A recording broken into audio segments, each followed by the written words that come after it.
Hello mga kabibig! Welcome back sa ating bagong YouTube channel. Ito ang pinakamaingay ng YouTuber sa balat ng YouTube. Ako si Kabibig, maglebak-lebak na tang with evidence. Ako po, DDS Vloggers, sumugod sa Korte Suprema at nagdemanda sa TRICOM na pinangungunahan ni Chairman Dan Fernandez. Nako si Elizabeth Joey de la Cruz. Nako nagdemanda yata ni Benny Abante. Nako mas lalong gumulo, no? Nako mga kabibig, tingnan natin ha. Ito kasi ang nangyayari ngayon na kung saan ay nagdemanda, sumugod yung mga vloggers na hindi pumunta sa hearing ngayon, hindi sila pupunta sa Kongreso kasi mas pipiliin nilang pumunta sa Korte Suprema.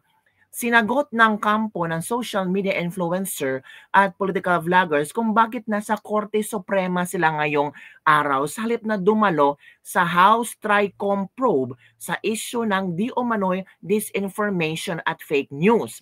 May komento rin sa issuance ng Kamara ng show cause order laban sa kanila.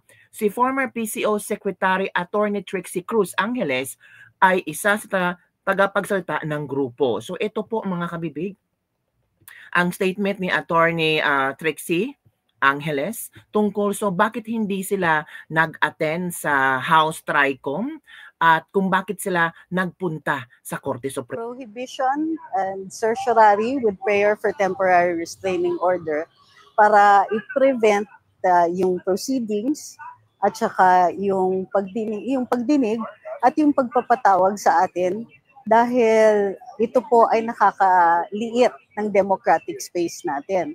Gusto nilang i-control maliwanag sa privilege speech kung ano, ito yung pinagbasihan po ng pagdidinig na ito. Sa privilege speech ni Congressman Barbers, maliwanag na mayroong pinupuntirya na ilan sa mga social media influencers na tinatawag nila. Gusto nilang gawan ng regulatory framework ang social media. Ngunit maliwanag ito sa saligang batas na pinagbabawal ang ganitong klaseng batas at maaaring idulog ito sa Korte Suprema para i-determine kung ito ay naaayon sa saligang batas or kung may sufficient na safeguards ito para hindi matapakan ang ating kalayaan magsalita at magpahayag.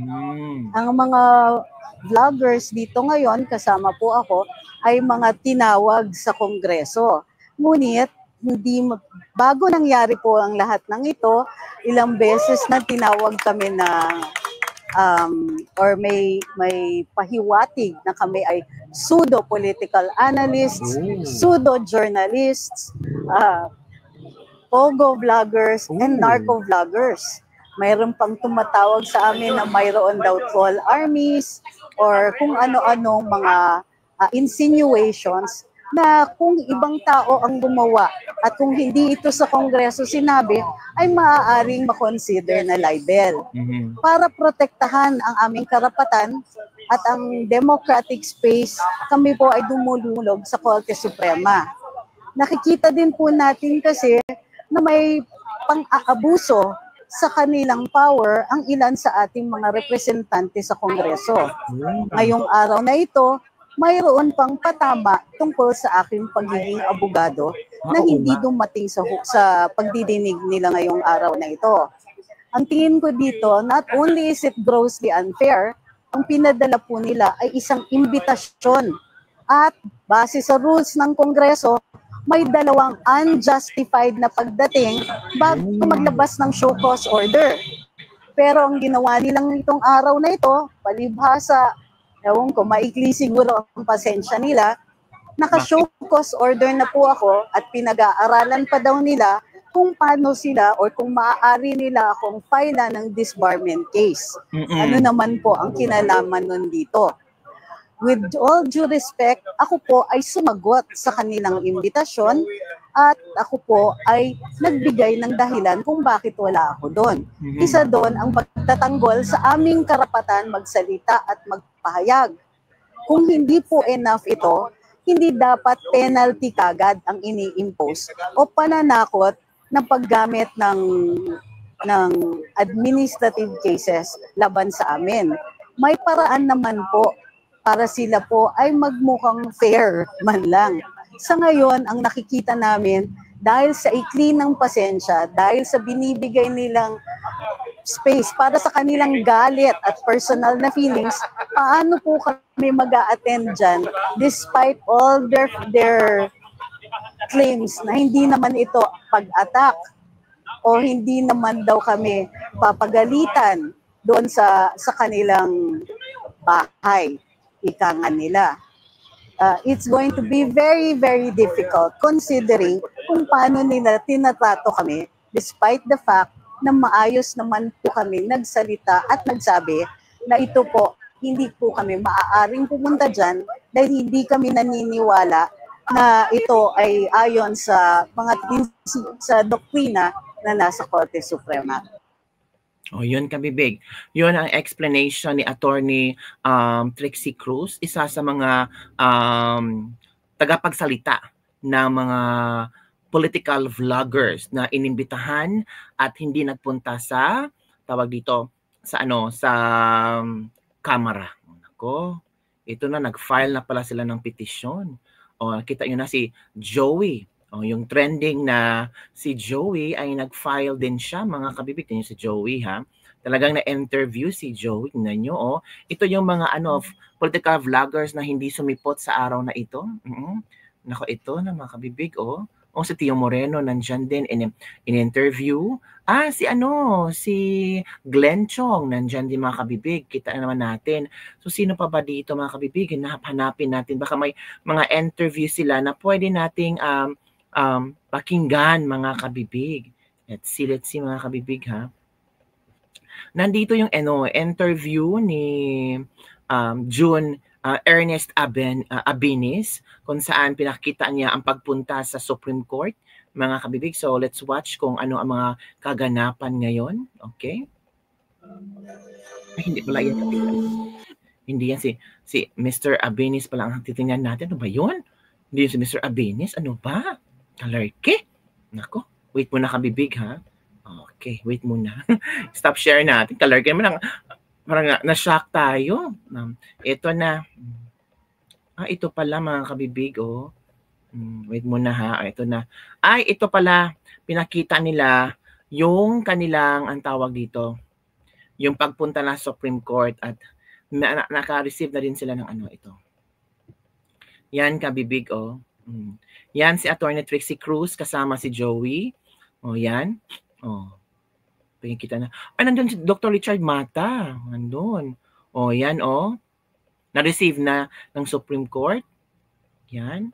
Mga kabibig. So, ano ang inyong komento tungkol dito, mga kabibig? Parang mas lalong lumala yata ito. Lumala ang bangayan ng mga political vloggers na pinatawag kanina at hindi umaten. At instead na umaten sila sa tawag dito, sa Kamara, ay pumunta at sumugod sa Korte Suprema. Ito pala si Miss Cathy Binag ng kanyang live kanina. Muna kabibig, ha. Hanapin ko muna yung nasang live ni Miss Cathy Binag. Ito na. Si Miss Cathy Binag, mga kabibig. Nako. Nangyari kay Miss Cathy Binag.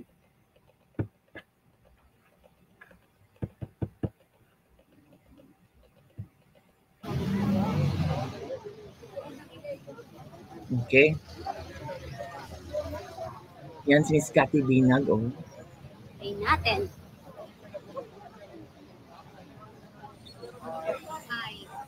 Si Tio, si Joey yan. Or a share yan. Or a share. It's cheaper. Hi, hello. Magandang hapon po. Dito po tayo. Dito po tayo. Pwede po tayo dito. Ayan po. Supreme Court. Ano po ginagawa namin dito? The Supreme of all Supreme. Diba? Yan. Thank you po sa inyong suporta, sa inyong lahat ho. Ayaw namin, di tayo papayag na matag, na troll, na mga fake news, na mga nagsisinungaling dahil ang ating mga pinupost at pinag-uusapan sa aming mga wall is mga makatotohanan lamang base sa kanilang pinapalabas sa kanilang mga live WADCOM committee. Yun ho. So, basically, hindi ho tayo matitinag kasi hindi tayo dapat matinag. Kasi obviously, they wanted to gusto nilang patahimikin yung mga kanilang kritiko, which is wrong. Kasi imagine, no, kung ito makikita nyo talagang hindi na yan aid of legislation eh. Hindi na talaga. It's about kung ano yung gusto nilang patunayan na mamaya na kontrolin ang boses ng mamamayang Pilipino, yung kritiko ng gobyerno, mga maling gawain ng gobyerno, yung po yung nakakalungkot. Kasi yun ang kanilang gustong ipilin. Obviously, nakita nyo naman yung kanilang mga inimbita is puro supporter ng Duterte or even critic lang talaga na nagsasabi ng katotohanan sa maling pangyayari sa ating bansa. Pero, hindi nila inimbita ang kritiko ng mga Duterte. Tama ba yun? Diba? Bakit? Yung parang, yung nag-criticize sa kanila, yun lang ang kanilang tinawag. Tapos, we know for a fact na ang balak nila sa amin is itali kami, itikom ating mga bibig kasi ang eleksyon ay parating na. Diba? Maling-mali ho yun. Yung ating freedom of speech, yung ating konstitusyon ay kanilang pilit binabaluktot. Pilit nilang gustong kontrolin ang ating bayan. Nakalimutan nila ang House of Representatives as its house ng mamamayang Pilipino. Hindi ho kanila yan, hindi rin nila pera yan. Ayan. Maraming salamat po sa inyong lahat. And lalo ho tayo magiging matapang dahil ang Panginoon ang ating gabay. Hindi ho tayo pababayaan ng Panginoon at never nanalo ang kasamaan sa kabutihan. God bless Philippines and gising, mamamayang Pilipino, laban. Inumpisahan natin, sabay-sabay na ho nating labanan ang kamalian ng ating bansa at ang ating mga leader na abusado. Bye! Yun kang bibig ha. Yun ang statement ni Miss Cathy Binag na sumama din sa Korte Suprema, mga kabibig. So, ano ang iyong komento tungkol dito? May laban kaya itong sina Cathy Binag, sina Joey na nagpumunta sa ang tawag dito, sa Supreme Court? Naku mga kabibig, so yun na nga. So yun po mga kabibig ang ating latest lebak-lebak for today. Ano ang opinion nyo dito? May laban ba sila? At baka ano kaya ang hukom ng Korte Suprema tungkol dito? Alam mo, big, don't forget to like, subscribe, and share this video. Bye everyone! See you next time.